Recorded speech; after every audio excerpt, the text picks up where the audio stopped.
అందరికీ నమస్కారం అండి. ఈరోజు మనము వృశ్చిక రాశి వారి యొక్క జాతక ఫలితాలను తెలుసుకోబోతున్నాము. వృశ్చిక రాశి వారికి ఆగస్టు 26 అనగా బుధవారం నాడు వీరి యొక్క జాతక ఫలితాలను తెలుసుకోబోతున్నాం. అయితే వృశ్చిక రాశి వారు ఎవరైతే ఇప్పుడే కొత్తగా మన ఛానల్ చూస్తున్నారో దయచేసి ఛానల్ సబ్స్క్రైబ్ చేసుకొని వీడియోకి లైక్ చేసి సపోర్ట్ చేయడం మాత్రం మర్చిపోకండి. మరి వీడియోని ఎక్కడ కూడా స్కిప్ చేయకుండా చివరి వరకు చూసినట్లయితేనే మీకైతే పూర్తిగా అర్థమవుతుంది. రేపటి రోజున మీ యొక్క రాశి ఫలితాల ప్రకారం మీకు ఏ విధంగా ఉండబోతుందో తప్పకుండా తెలుసుకుందాము. మరి అంతకన్నా ముందుగా ప్రతి ఒక్కరికి కూడా ఏదో సమస్య ఉంటుందండి. సమస్యలు అంటే ఉండరు కదా. మరి ఆ సమస్యల పరిష్కారం కోసం ఎక్కడెక్కడికో వెళ్ళి జ్యోతిష్యం చెప్పించుకొని నిరాశ చెంది ఉంటే ఒకసారి మన గురుగారిని కాంటాక్ట్ అవ్వండి. శ్రీ వారాహిదేవి జ్యోతిష్యాలయం అండి. మన గురుగారు అఘోర తాంత్రివిత్తో స్త్రీ పురుష వశీకరణ చేస్తారు. ప్రత్యేకమైన పూజలు చేసి భార్యాభర్తల సమస్యలు, మానసిక సమస్యలు, ప్రేమ పెళ్లి సమస్యలు, విద్య, ఉద్యోగం, వ్యాపారం ఇటువంటి సమస్యలకైనా 100% పరిష్కారం చూపిస్తారండి. మన గురువు వచ్చే శివశక్తిరాజు గారు. మీరు సంప్రదించిన ఫోన్ నెంబర్ 8897459812. చాలా నమ్మకమైన గురుగారు. సమస్య మీది పరిష్కారం మాత్రం ఖచ్చితంగా మన గురుగారి దగ్గర అయితే కలదండి. ఒకసారి నమ్మకంతో ప్రయత్నించండి. ఇక ఇప్పుడు వృశ్చిక రాశి యొక్క నక్షత్రాలు: విశాఖ 4వ పాదము, అనురాధ 1 3 4 పాదాలు, జ్యేష్ఠ 1 3 4 పాదాల వారు వృశ్చిక రాశి పరిధిలోకి వస్తారు. వృశ్చిక రాశికి అధిపతి కుజుడు. గ్రహబల ప్రకారము కుజుడు ధైర్యము, పట్టుదల, కార్యసాంశక్తి పెరుగుతుంది. బుధుడు ఉద్యోగ వ్యాపార శిక్షలో తెలివిగా వ్యవహరించే బలం ఏర్పడుతుంది. గురుడు అదృష్టము, ఆర్థిక విషయాలు సహకారం లభిస్తుంది.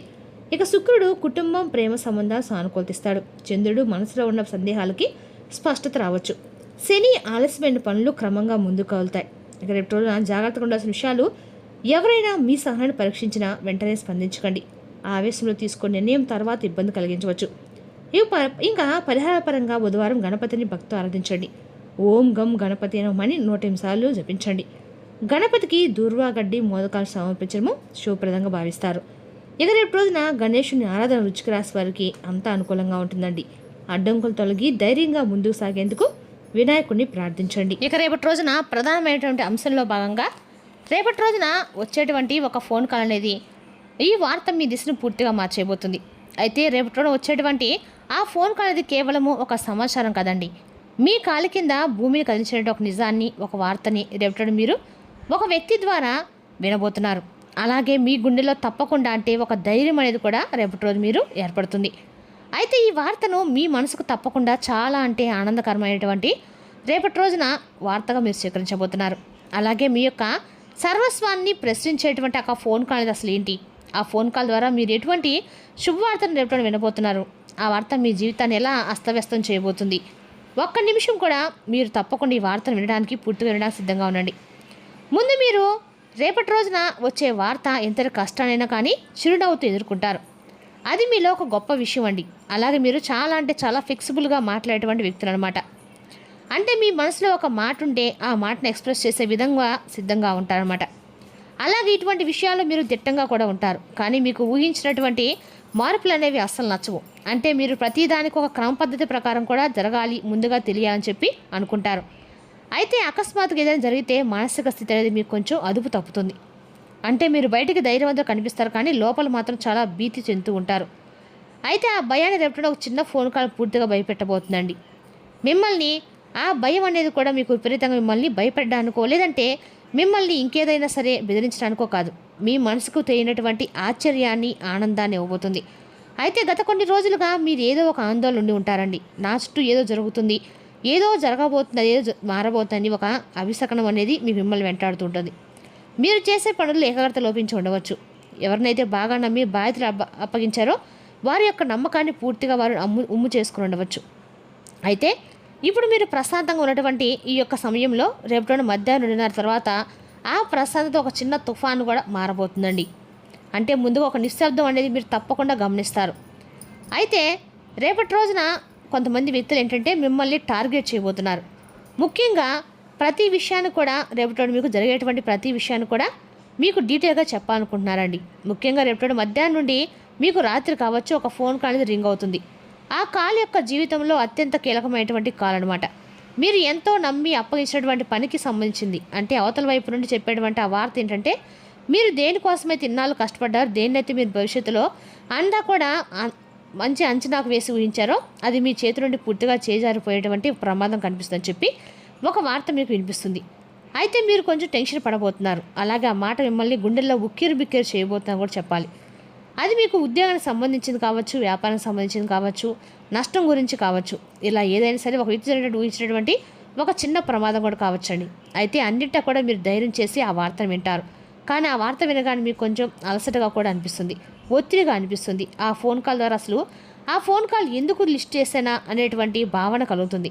ఎటు వ్యక్తులకి మీ యొక్క ముఖం చూసేటువంటి ధైర్యం కూడా మీకు ఉండదు. అలాగే ఆ విషయాన్ని దాచడము ఇప్పుడు మీకు సాధ్యం కాని పని. అలాగే మీరు ఆ వార్త విన్న తర్వాత మీ గొంతులో మాట కూడా రాదండి. సర్వాన్ని కూడా కోల్పోతారు. కేవలం డబ్బు లేదా వస్తువు కాదండి మీరు కోల్పోయింది, మీ యొక్క అస్తిత్వం అంటే నమ్మకాలను పూర్తిగా కోల్పోయారు. అలాగే మీ పనిలో ఉన్నటువంటి ఆశల్ని, అంచనాలని పూర్తిగా కోల్పోయిన ఒక ఫోన్ కాల్ అనమాట. అయితే నిరుత్సాహంతో ఉన్నటువంటి మీకు అప్పుడే మరొక ఫోన్ కాల్ అనేది వస్తుంది. తర్వాత మీరు ఒక్కసారిగా శూన్యంలోకి వెళ్ళిపోయినట్లుగా ఉన్నటువంటి కాసేపు నిశ్శబ్దం ఏర్పడుతుంది. మిమ్మల్ని భగవంతుడు ఇచ్చేటువంటి ఒక వార్త అండి, అవకాశం. అలాగే మీ కుటుంబంలో చాలా ఆనందాన్ని కూడా ముందుకు మీ మనసుకి కొంచెం ఒత్తిడి అలాగే సంతోషాన్ని కలిగించే వార్త అని చెప్పుకోవాలి. దానిపిస్తారు మీ కుటుంబంలో ఆనందం కూడా ఇచ్చేటువంటి వార్త. ఒక వ్యక్తి ద్వారా ఎప్పుడు మీ జీవితం పూర్తిగా మారబోతుంది. అంటే వారి సలహా కావచ్చు, లేదంటే దీనికి సంబంధించినటువంటి మీరు డీలా పడిపోవాల్సిన అవసరం లేదు, మీకు ఒక పెద్ద నష్టం ఏం జరగలేదు, నేను ఉన్నాను, నా సలహాను పాటించని చెప్పి ఏదో ఒక సలహా ఇవ్వడమో, లేదంటే డబ్బుకు సంబంధించినటువంటి అయితే డబ్బుకు ఏదైనా సహాయం అందించడం కానీ, ఏదైతే బంధాలు కానీ మధ్య ఏదైనా అభిప్రాయ భేదాలు ఏర్పడితే దాని గురించి ఒక సలహా మంచి విశ్లేషణ అందివ్వడమో ఏదైనా సరే రేపటి జరుగుతుందన్నమాట. తద్వారా మీరు మరలా వెంటనే కోలుకుంటారు. అలాగే మీ జీవితం కూడా రేపటి రోజుని ఇక్కడికే ఆగిపోవాలని చెప్పి తెలుసుకుంటారు. ఒత్తిడి నుండి పూర్తిగా ప్రశాంతత పొందుతారు. ఈ విధంగా కాస్త మిమ్మల్ని రేపటి రోజున ఒత్తిడికి గురి అయ్యేటువంటి ఒక ఫోన్ కాల్, అలాగే తిరిగి మరలా ఆనందం గురి చేసే విధంగా ఫోన్ కాల్ అనేది మీ జీవితంలో చాలా ఆశ్చర్యం ఇవ్వబోతుంది. అలాగే మీ యొక్క నమ్మకాన్ని తిరిగి మరలా మీరు నిలబెట్టుకునేటువంటి సమయం అనే చెప్పుకోవాలి. మిమ్మల్ని మోసం చేసేటువంటి వ్యక్తులకి గుణపాఠం కూడా మీరు రేపటి రోజున తెలియజేయబోతున్నారు. అయితే ఇది ఒక ఎమోషనల్ అటాక్ అనమాట. మీరు ఏదైతే దేన్నైతే నమ్మారో, దేన్నైతే ప్రతిగా ప్రేమిస్తారో దానికి ఏదైనా కానీ మీరు ప్రాణం పెట్టేటువంటి విలువైనవి ఇస్తారు. ఆ విషయం ఎదుటి వ్యక్తులు కూడా తెలుసుకొని మిమ్మల్ని చాలా చులకనగా చూస్తూ ఉన్నారని చెప్పుకోవాలండి. అది మీ యొక్క బలహీనత కూడా భావిస్తారు. అయితే ఇక్కడ భగవంతుడి యొక్క పరీక్ష అనేది కూడా రేపు మిమ్మల్ని విజేతగా నిలబెట్టబోతుంది. గ్రహస్థితి ఏ విధంగా అయితే మిమ్మల్ని రాహువు అలాగే చంద్రుడు పరాకాష్ఠ స్థితిలో ఉండటం వల్ల మీ యొక్క ఊహించిన వార్తలు మీరు రేపటి వినటము, అలాగే ఫోన్ కాల్స్ లేదా మెసేజ్ రూపంలో మీరు రేపటి లాంటివి వినటము కొంచెం జరుగుతుందన్నమాట. తిరిగి మరలా ఆ వార్త మీ మనసుకు ప్రశాంతంగా అయిపోయినటువంటి తిరిగి మరలా మిమ్మల్ని మానసిక పరంగా కొంచెం ప్రశాంతత అందివ్వటం కూడా రేపటి రోజు జరగబోతుందండి. ఇదంతా యాదృచ్ఛికంగా అయితే జరగలేదండి. ఇదంతా గ్రహాల యొక్క కలయిక వల్ల జరిగినాయి. కొంచెం మిమ్మల్ని ఒత్తిడికి గురి చేయడం, అలాగే తిరిగి మరలా ప్రశాంతత అందివ్వడం కూడా జరుగుతుంది. అయితే రేపటి మీరు సురక్షితంగా కూడా రేపటి పొందబోతున్నారు. అలాగే గ్రహస్థితి మీ యొక్క రేపటి అన్ని రకాల కూడా విషయాల్ని తెలియపరుస్తుంది. అలాగే మీరు ఏది కోల్పోతున్నారు, ఏది కోల్పోకుండా ఉండాలి, కోల్పోకుండా అంటే మీరు ఏం చేయాలి, నడుచుకోవాలి, ఇటువంటి విషయాలన్నీ కూడా వివరంగా తెలుసుకుందాం. ఒక అవగాహన కూడా మీ గ్రహస్థితిని నేర్పించబోతుంది. అలాగే మీ జీవితంలో రేపటి రోజున జరిగేది అత్యంత కఠినమైనటువంటి వార్త. రేపటి రోజున మీరు కొంచెం ఈ విషయంలో తాలూకా విషయంలో అయితే మరలా ప్రశాంతత పొందుతారు.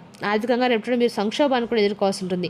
అన్నిటికంటే మించి మీరు ఎవరినైతే మీ యొక్క బలం అని చెప్పి నమ్మారో వారి మీద ఉన్నటువంటి నమ్మకం రేపటి మీరు పూర్తిగా చల్లిపోతుంది. మీరు కష్టపడి నిర్మించినటువంటి ప్రతిష్ట ఒక్కసారిగా తలకెదినటువంటి ప్రమాదాలు కూడా ఉన్నాయి. అయితే రేపటి ఒక ఫోన్ని పక్కన పెట్టేసే ముందు మీరు అలాగే ఫోన్ ఇచ్చినటువంటి ప్రతిసారి కూడా సుదీర్ఘమైనటువంటి ఆలోచనలోకి వెళ్ళబోతున్నారు. ఎందుకంటే ప్రతిసారి ఇదే వార్త వస్తుందేమో అనే ఒక భయం అనేది మిమ్మల్ని వెంటాడుతుందన్నమాట. ఒక శ్వాసను కూడా మీరు రేపటి తీసుకుంటారు. ఏ వార్త వచ్చినా సరే వెంటనే రియాక్ట్ అవ్వకండి. ఒక గంట సమయం తీసుకోండి. వీలైతే రేపటి హనుమాన్ చాలీసా అవ్వండి, అలాగే వినండి. మీ కష్టాలు పూర్తిగా తొలగిపోయి కొంచెం ధైర్యాన్ని ఇస్తాయి.